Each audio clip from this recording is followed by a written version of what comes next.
ભાવનગરમાં બોર તળાવ નજીક ધોબી સોસાયટી વિસ્તારમાંથી પસાર થતા વાહન ચાલકો છેલ્લા 9 મહિનાથી પરેશાન છે।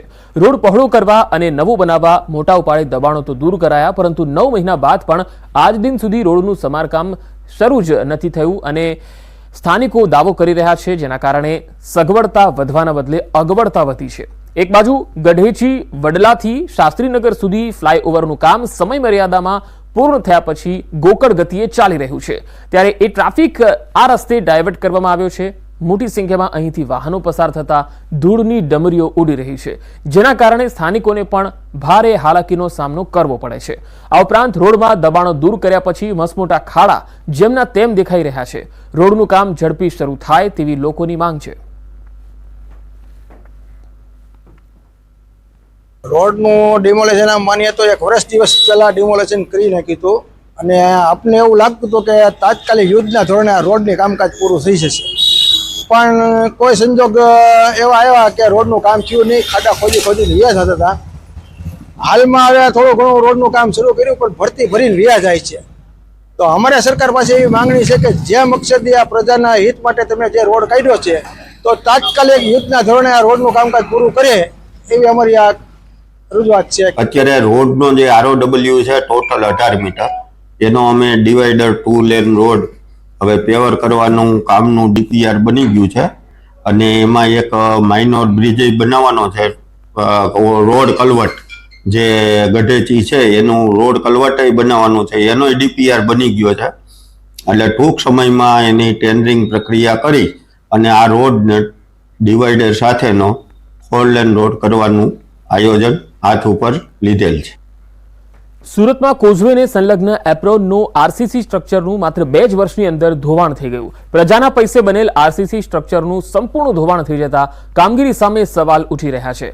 એપ્રોન RCC સ્ટ્રક્ચર પાછળ 17.86 કરોડનો ખર્ચ કરાયો। હવે ચોમાસા દરમિયાન એપ્રોન RCC સ્ટ્રક્ચરનું સંપૂર્ણ ધોવાણ થઈ જતા અનેક સવાલ ઉદ્ભવી રહ્યા છે। વર્ષ 2022માં બનાવવામાં આવેલ RCC સ્ટ્રક્ચરના ટુકડા થયા। સ્ટ્રક્ચરમાંથી સળિયા પણ બહાર આવી ગયા હોય તેવું દેખાઈ રહ્યું છે।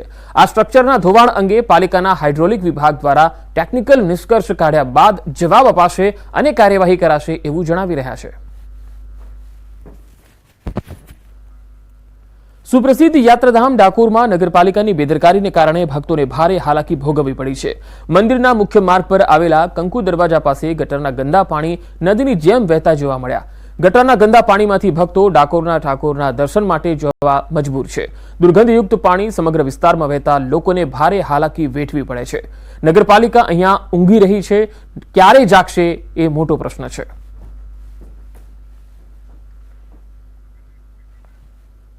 બનાસકાંઠાના દાંતા તાલુકામાં સરસ્વતી સાધના યોજનાની સાયકલો ધૂળ ખાઈ રહી છે।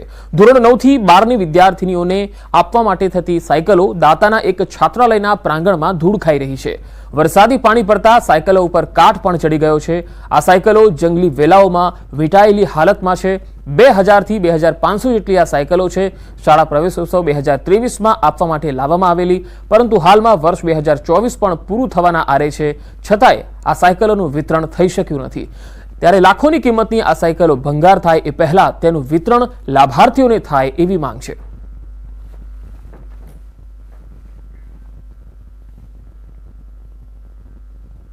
એનાથી તમે સાયકલોની હાલત દેખી શકો છો કે કંડમ જેવી થઈ ગઈ છે, જાળા થઈ ગયા છે, ટાયર બેસી ગયા છે, વેલા ચડી ગયેલા છે સાયકલો ઉપર। અને હજી એ જો બીજા 2-3 મહિના રહેશે તો આ સાયકલો મતલબ લાખો રૂપિયાનું સરકારનું જે ધન છે જેમને આ યોજના પાછળ ખર્ચ્યું છે એ બિલકુલ ઝીરો થઈ જશે, પછી એ કોઈ કામની જ નહીં રહે। આ સાયકલો વિશે જે તે કોન્ટ્રાક્ટર હાથી વાત થઈ એ મુજબ મેં કીધું કે બધા ગુજરાતમાં બધા જિલ્લાઓમાં સાયકલો અપાઈ ગઈ છે, બનાસકાંઠા એકલું બાકી છે। ચૂંટણીના કારણે સાયકલો હમણાં સ્થગિત કરી દીધી છે, લાંબા સમયથી પડેલી છે અને આ ગુજરાત સરકાર અને કંપનીના હાથી તાલમેલના કારણે આ સાયકલો પડી છે। હાલમાં જે સમાચાર પ્રસિદ્ધ થયેલા છે એમાં જે સાયકલો છે તે સરકાર દ્વારા સ્વીકારેલ નથી અને હાલ એ જ એજન્સી પાસે એ સાયકલોનો હવાલો છે। સરકાર વહેલી તકે આ બાબતે પોઝિટિવ છે અને વહેલામાં વહેલે કન્યાઓને સાયકલ મળે એ બાબતે હકારાત્મક પણ છે। બનાસકાંઠા જિલ્લાનો દાંતા તાલુકો અતિ પછાત વિસ્તાર માનવામાં આવે છે અને આ પછાત વિસ્તારમાં સરસ્વતી સાધના યોજના અંતર્ગત જે બાળાઓ હોય છે ધોરણ 9 અને 10ની તે દૂરથી ચાલીને આવતી હોય છે, તેને ચાલીને ના આવવું પડે ને સરળતા અને સદુપયોગ થઈ શકે તે માટે સરસ્વતી સાધના યોજના હેઠળ જે સાયકલો આપવાની જે વાત છે તે આપણે બતાવી કે જે સાયકલો જે 1 2 નહીં પણ હજારોની સંખ્યામાં જે સાયકલો જે છે એ સાયકલો ધૂળ ખાધી પડી રહેલી છે ને આ જે છે જે સાયકલો પડી રહેલી છે એના અંદર વેલા ઉગી ગયા છે, ઝાડ ઉગી ગયા છે, કાટ ખાઈ ગયેલી છે. એના ઉપર સાયકલ ઉપર પણ લખેલું છે કે પ્રવેશોત્સવ 2023નું લખેલું છે અને હાલ 24 ચાલી રહ્યો છે અને 24 પણ હવે પૂર્ણ થવા આવ્યું છે અને 25 શરૂ થવા જઈ રહ્યું છે. ત્યારે ચોક્કસપણે કહી શકાય છે કે હાલ તબક્કે જે રીતે આ કાટ ખાયેલી સાયકલો જે પડી છે એ જો હજી લાંબો સમય પડી રહેશે તો સાવ કંડમ થઈ જશે અને સરકારના લાખો રૂપિયાની જે સાયકલો છે એ સાવ કંડમ થઈ જશે અને ધૂળ ખાધી પડી રહેલી સાયકલનો કોઈ ઉપયોગ નહીં થઈ શકે. અને જેના કારણે રહીને એવું પણ માનવામાં આવે છે કે સમાજ કલ્યાણ વિભાગ અને જે કોન્ટ્રાક્ટર છે કોન્ટ્રાક્ટરને તાલમેલ ન હોવાના કારણે આ સાયકલો પડી રહેલા હોવાનું જાણવા મળ્યું છે. અને જે વહેલી તકે હજી સમય છે કે આ જો ઉપયોગ કરવામાં આવે તો કેટલીક જે બહેન દીકરીઓ જે છે એ દૂરથી ચાલીને આવતી હોય તો તેનો ઉપયોગ થઈ શકે એમ છે. ને જે વરસાદના પાણી જે આના ઉપર સાયકલ ઉપર ફરી વળ્યા છે એ ચોક્કસ વાત છે, પણ આ જે તંત્રના છે પેટનું પાણી કેમ નથી હલતું એ કે મોટો પ્રશ્ન આજે આ સાયકોલોજીને જોવા મળી રહ્યો છે. મહેન્દ્ર અગ્રવાલ, ન્યૂઝ 18 ગુજરાતી, દાંતા. બનાસકાંઠાના દાંતા તાલુકામાં મહત્તમ વસ્તી આદિવાસીઓની છે અને આ વિસ્તારમાં વસતા આદિવાસી લોકો માટે સરકાર દ્વારા વિવિધ યોજનાઓ લાગુ કરવામાં આવી છે. ખાસ કરી મહિલા અને બાળકોને કુપોષણ મુક્ત રાખવા માટે પોષણક્ષમ આહાર આપવામાં આવે છે. તેમને અપાતી ખાદ્ય સામગ્રીની ગુણવત્તા અંગે તપાસ હાથ ધરવામાં આવી. ICDSની એક ટીમ દાંતા પહોંચી ગુજરાત નાગરિક અન્ન પુરવઠા નિગમના ગોડાઉનમાં તપાસ અર્થે પહોંચી, જ્યાં ICDSની 286 આંગણવાડીઓમાં પૂરું પાડવામાં આવતું અનાજ અને દાળના જથ્થાને ચકાસવામાં આવ્યો. તપાસ કામગીરીમાં શુદ્ધતાવાળી સામગ્રી જોવા મળી હોવાનું CDPOએ જણાવ્યું.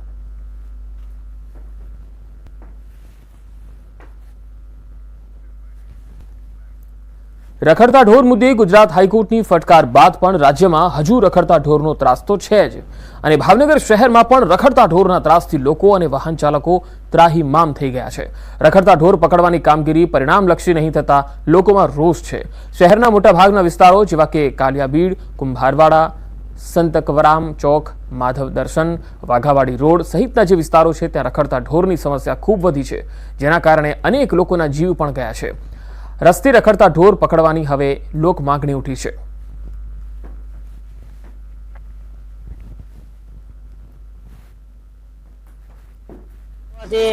કેટલા એક્સિડન્ટો થાય છે.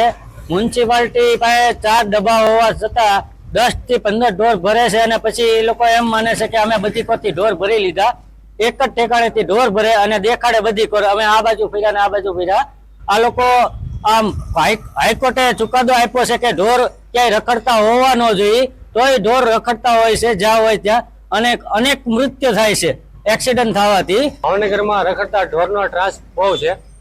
આમાં તંત્ર કાંઈ પગલાં લેતું નથી અને ભાવનગરમાં મહાનગરપાલિકાએ 4 ડબ્બા બનાવ્યા છે, એમાં એ કાંઈ ઓપ્શન લેતું નથી અને રોજ કાંઈક ને કાંઈક નવી ઘટના બનતી છે. કોકને કાંઈ ગાયું કે ખૂટિયા કે વગેરે એક કોકને ઉડાડતું રહેતું અને એક્સિડન્ટથી મૃત્યુ પામતા હોય છે. એની માટે સરકારને એવી ગુજારિશ છે કે આના ઉપર પગલાં લે. તો આ મુદ્દે મનપાના આસિસ્ટન્ટ કમિશનરનું કહેવું છે કે અગાઉ રખડતા ઢોર પકડવાનો કોન્ટ્રાક્ટ એજન્સીને આપવામાં આવ્યો હતો. તે એજન્સીએ કામ શરૂ જ નહીં કરતા મહાનગરપાલિકાની ટીમ હાલ રખડતા ઢોર પકડવાની કામગીરી કરી રહી છે. એજન્સીના સંચાલકે બીમારી સબબ હજુ સુધી કામગીરી શરૂ કરી નથી, જેથી તેને નોટિસો આપવામાં આવી હતી. આગામી દિવસોમાં છેલ્લી નોટિસ આપીને રૂબરૂ બોલાવવામાં આવશે અને ત્યારબાદ આગળની કાર્યવાહી થશે. મનપાની ટીમ દ્વારા દરરોજ 10 થી 15 ઢોર પકડવામાં આવે છે અને ઢોરને ડબ્બામાં પૂરવામાં આવે છે. એજન્સી દ્વારા થોડા દિવસમાં કામગીરી શરૂ કરવામાં આવશે તેવો દાવો કરાયો છે. ઢોર પકડવાની કામગીરી જે અમે કોન્ટ્રાક્ટ મારફત કરાવવા માટે ટેન્ડર કરેલું હતું એમાં એજન્સીને વર્ક ઓર્ડર આપેલ, પરંતુ મેડિકલ રીઝનને કારણે એને કામગીરી શરૂ કરેલ ન હોવાથી અમે એને નોટિસ ફટકારી છે અને જો કામગીરી નહીં કરે તો ભવિષ્યમાં જે કાયદાકીય પગલાં લેવાના થતા હોય એ લેવામાં આવશે. એ ઉપરાંત જે પશુ માલિકો હોય એમને લાયસન્સ ઇસ્યુ કરવાની કામગીરી ચાલુ છે અને જે પશુ માલિકોને પશુ હોય એમને RFID ટેગિંગ કરવાની પણ કામગીરી ચાલુ છે. રાજ્ય સરકાર દ્વારા ખેડૂતોની જણસ ટેકાના ભાવે ખરીદી કરવાનો શુભારંભ મુખ્યમંત્રી દ્વારા કરવામાં આવ્યો છે, જેમાં બોટાદ તાલુકા ખરીદ વેચાણ સંઘ દ્વારા બોટાદ માર્કેટિંગ યાર્ડ ખાતે ટેકાના ભાવે જણસ ખરીદી શરૂ કરવામાં આવી, જેમાં મગફળી, સોયાબીન, અડદ અને મગની ટેકાના ભાવે ખરીદી શરૂ કરાઈ। મગફળીનું વાવેતર બોટાદ જિલ્લામાં સારું થાય છે, ત્યારે 1700 જેટલા ખેડૂતો દ્વારા ટેકાના ભાવે વેચાણ કરવા રજીસ્ટ્રેશન કરાવાયું હતું। ટેકાના ભાવમાં મગફળી 1356 રૂપિયા 20 કિલોના મળી રહ્યા છે, જ્યારે ખુલ્લા બજારમાં 900 થી 1000 રૂપિયાનો ભાવ મળી રહ્યો છે। ખેડૂતોને 300 થી 400 રૂપિયાનો 20 કિલોમાં ફાયદો થઈ રહ્યો છે, જેથી ખેડૂતો ટેકાના ભાવે તેમની જણસ વેચી રહ્યા છે। ખેડૂતોમાં પણ ફાયદાને લઈને ખુશી છે।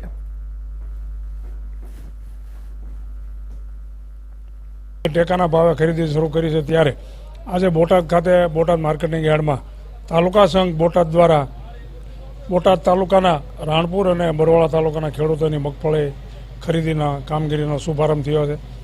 સરકાર દ્વારા 1356 રૂપિયા ભાવ નક્કી કરવામાં આવ્યો છે। હાલે મગફળીની બોટાદ જિલ્લાની અંદર મબલક આવક છે। 1700નું રજીસ્ટ્રેશન થયેલું છે અને 1356 રૂપિયા ભાવ સરકારશ્રીનો મુખ્યમંત્રીને બાંધેલો છે, એ પ્રમાણે ખરીદી કરવાની છે। 900ની આસપાસ હોય છે। બજારમાં વેચવા જઈએ તો 900 થી 1000 રૂપિયા ભાવ છે અને અહીંયા સરકારશ્રીના ભાવ 1356 રૂપિયા આપે છે, એટલે 300-400 રૂપિયાનો ફેર છે, એટલે આ ટેકાના ભાવે વેચવામાં અમને વધારે સરળ પડે છે। ખુલ્લા બજારમાં 900 થી 1000 રૂપિયાનો ભાવ છે। ટેકાનો ભાવ 1356 રૂપિયા ભાવ છે, એટલે ખેડૂતને સારો ભાવ મળે છે। રાજકોટ જિલ્લામાં પાછોતરા વરસાદે ખેડૂતોના ચોમાસુ પાક પર પાણી ફેરવી દીધું છે, તેથી ખેડૂતો કાંઠા હૃદયે શિયાળુ પાક માટે ખેતર ખેડવાનું શરૂ કર્યું, પરંતુ ખેડૂતને હંમેશા એક પછી એક મુસીબત આવતી હોય તેમ ખેડૂતને જે પાયાનું ખાતર કહેવાય છે તે ડીએપી ખાતર લેવા સરકારી ખાતરના ડેપોમાં જાય છે। ત્યાં ખાતર હોતું નથી અને ખાતર ડેપોમાંથી 4 થી 5 દિવસ બાદ આવશે એવી તપાસ કરજો એવું કહી દેવાય છે। ખાતર મોડું મળે તો વાવેતર પણ મોડું થશે અને ઉત્પાદન ઓછું મળશે।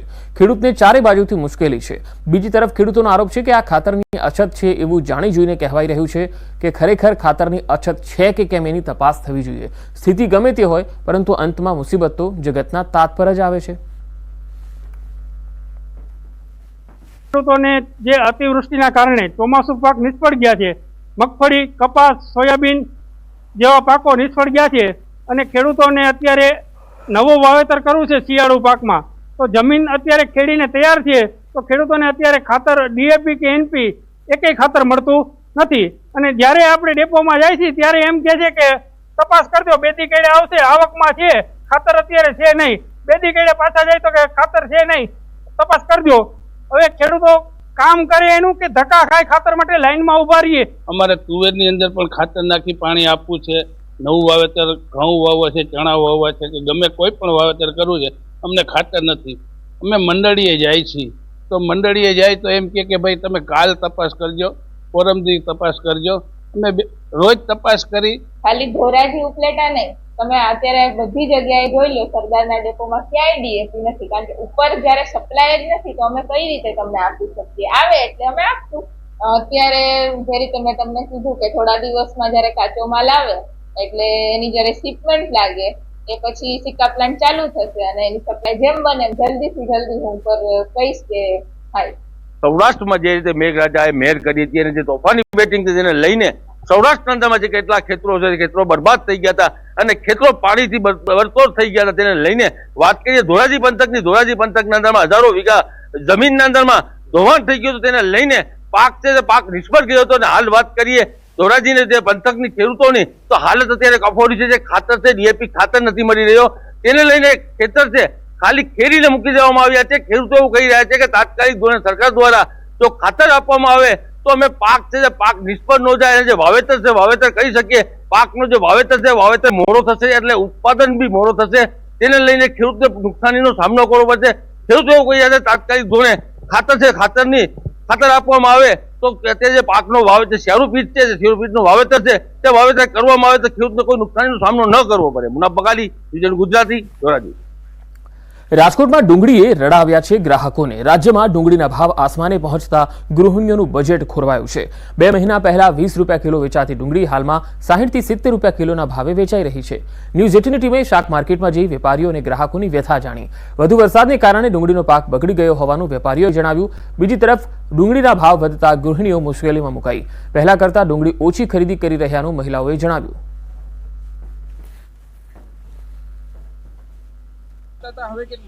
પેલા તો અમે 5 કિલો લેતા હતા એમ. અત્યારે પેલા તો 10 ની 20 ની કિલો હતી, અત્યારે તો 50, 70, 100 સુધી પહોંચી ગઈ. હું અત્યારે ડુંગળી લેવા આવ્યો હતો. હાલમાં અત્યારે ભાઈ કે છે 60 રૂપિયાથી 70 રૂપિયા કિલો ડુંગળી છે.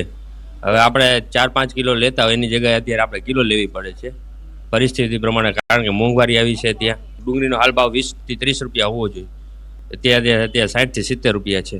અત્યારે ડુંગળીની બહુ પરિસ્થિતિ ખરાબ છે. 50 રૂપિયાની કિલો ડુંગળી હાવ શાંતિ કરી લેવલ તો હે જ નહીં. એમાં બટેરા ડુંગળી આમાં અમારું ગુજરાન કર્યું તે ચાલે.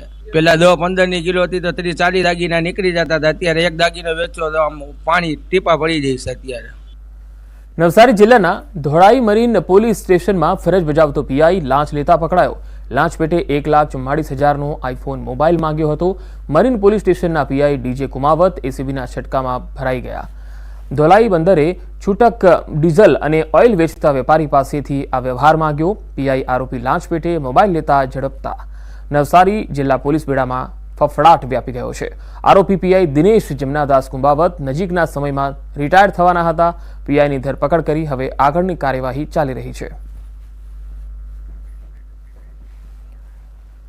સુરત સોસાયટીમાં એક સિક્યુરિટી વોચમેને જ કરી લાખોની ગરફોડ. વોચમેન તરીકે કામ કરતા સિક્યુરિટી ગાર્ડે અન્ય સાગરીત સાથે મળી ₹23 લાખની ગરફોડ ચોરીની ઘટનાને અંજામ આપતા ધરપકડ કરવામાં આવી.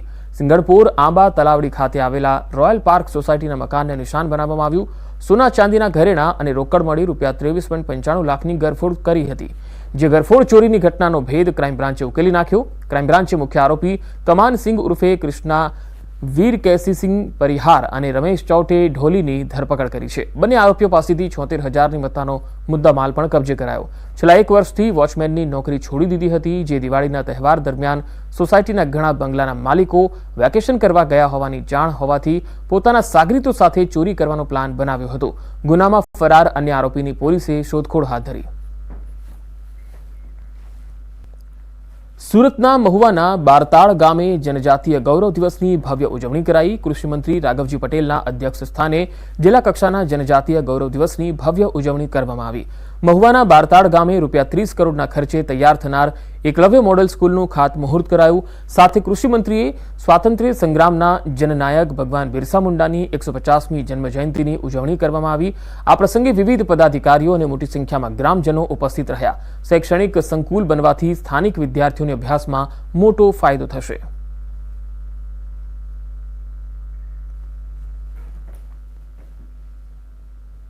બિરસા મુંડા ના 150માં જન્મદિવસ નિમિત્તે સુરત ખાતે જનજાતીય ગૌરવ દિનની ઉજવણી સુરત જિલ્લાના અહીં મહુવા ખાતે જિલ્લા કક્ષાના કાર્યક્રમના માધ્યમથી કરવામાં આવી છે. બનાસકાંઠામાં ધાનેરા રબારી સમાજના સંમેલનમાં પૂર્વ ધારાસભ્ય ગોવા રબારીએ યુવાનોને સ્ટેજ પરથી વ્યસનથી દૂર રહેવાનો સંદેશ આપ્યો. તેમણે કહ્યું કે રસ અને સાંજવાળામાંથી બધા બહાર રહેજો. રસ અને સાંજવાળું સમાજ માટે નુકસાનકારક છે અને સાંજવાળું તો સમાજ માટે કલંક છે. ધાનેરા રાજસ્થાનની બોર્ડરને અડીને આવેલો તાલુકો છે એટલે સાંજવાળાનું પ્રમાણ વધારે છે. ગોવા રબારીએ રબારી સમાજના વડીલોને અફીણનો રસ બંધ કરવા અને યુવાનોને દારૂ પીવાનું બંધ કરવા ટકોર કરી.